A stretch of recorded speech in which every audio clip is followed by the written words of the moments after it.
একটা মন্দিরে, আর আমি হচ্ছে কালনা আমার মামা বাড়িতে। চলো সবাই মিলে যাওয়া যাক।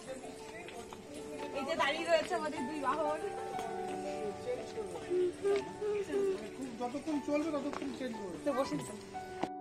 অনেক দিন পর আবার তোমাদের সাথে একটা নতুন ভিডিও শেয়ার করলাম বন্ধুরা।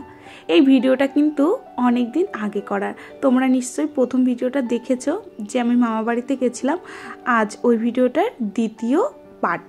কিন্তু ওই যে মনও ভালো লাগে না, শরীরটাও ভালো লাগে না, তাই ঠিকঠাক আর ভিডিও ছাড়াই হয় না।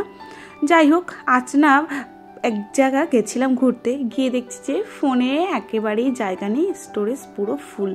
তখন ভাবছি যে ভিডিওগুলো ডিলিট করতে হবে, আর ভিডিওগুলো ডিলিট করতে গিয়ে না আবার মনটাও চাইলো না যে ইস ভাই বোনদের সাথে এত সুন্দর একটা মুহূর্ত ডিলিট করে দেবো। তার থেকে বরঞ্চ যত কষ্ট হোক, একটু দেরি হোক, তবুও ভিডিওটা ছেড়ে দিই। সোশ্যাল মিডিয়া থেকে তো যাবে, পরবর্তীতে ভিডিওটা দেখতে পারবো। তাই দেখো, আগের দিন আমাদের মোটামুটি কালনা সব জায়গায় ঘুরেছিলাম, ঘোরা হয়েছিল না ভব পাগলার বাড়িতে। আজ আমরা চলে এসেছি ভব পাগলার বাড়িতে। জানো তো বন্ধুরা, ভেতরে যখন যাচ্ছিলাম তখন ভেবেছিলাম যে পুরো বাড়িটা সুন্দর করে ভিডিও করে তোমাদের সাথে শেয়ার করব।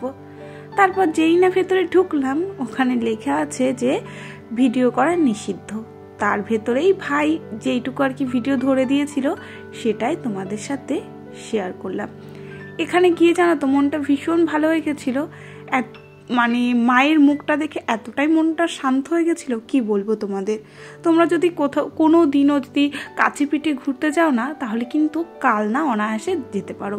খুব সুন্দর সুন্দর ঘোরার জায়গা আছে কিন্তু।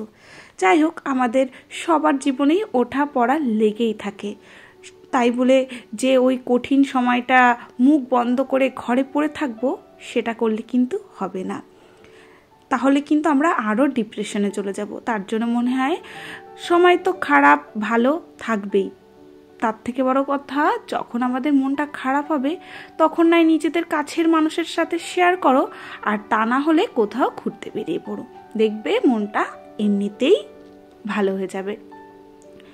আমার মনে হয় আমাদের সবার জীবনে কিন্তু তোমার এমন কিছু ঘটনা ঘটে বা ঘটে থাকে, সেগুলো সবসময় সোশ্যাল মিডিয়ায় বলা সম্ভব হয় না। আর আমাদের সবারই কিন্তু সোশ্যাল মিডিয়ার লাইফ আর ব্যক্তিগত জীবন কিন্তু অনেকটাই আলাদা।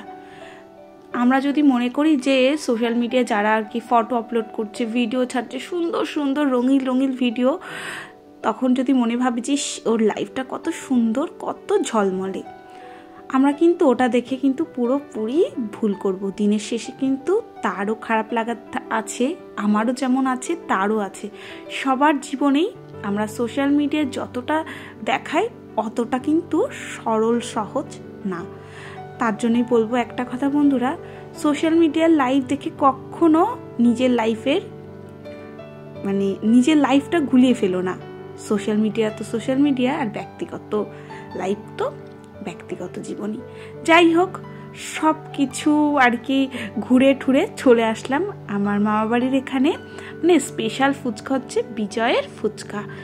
এই ফুচকা মানে কি বলবো জানো তো, এত টেস্টি, তোমায় কি বলবো, সত্যি বলছি আমার এখানকার মতন ফুচকা আমার কোথাও গেলে এত টেস্টি ফুচকা মনে হয় আমি পাই না। মানে যতবার মামা বাড়ি যাব, মানে আগে মাথায় থাকে যে বিজয়ের ফুচকাটা খেতে হবে।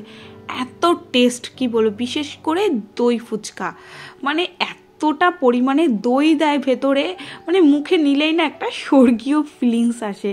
তাই দেখো আমরা এখানে দই ফুচকা নিয়েছিলাম, তারপরে দই বড়া নিয়েছিলাম, ভীষণ ভীষণ টেস্টি। মানে সব কটা মানে এখানে যে কটা খাবার পাওয়া যায় সব কটাই মানে একটার থেকে মনে হয় একটা ভালো। তোমাদের দাদা ভাই না এবার ফার্স্ট এখানকার ফুচকাটা খেলো আর কি। এই প্রথম তো মামা বাড়িতে গেছে, বলছে মামা বাড়ি যদি এরপরে যেতেই হয় এই ফুচকা খাওয়ার জন্য হলেও কিন্তু যেতে হবে। বলে কি দীঘা যদি যাই ওই কাঁকড়া খাওয়ার জন্য যেতে হবে, আর এদিকে মামা বাড়িতে গেলে বিজয়ের ফুচকা খাওয়ার জন্য যেতে হবে। তারপর দেখো আমরা সবাই কিন্তু রুমাল আনতে না ভুলে গেছিলাম। তাই যাই হোক, বোন আবার কি করছে, ভাইয়ের জামাতে দেখো হাতটা মুছে দিচ্ছে, সেটা নিয়ে অনেক হাসি মজা হলো। যাই হোক বন্ধুরা, আজকের ভিডিওটা তাহলে এখানেই শেষ করছি, আবার দেখাবে অন্য একটা ভিডিওতে।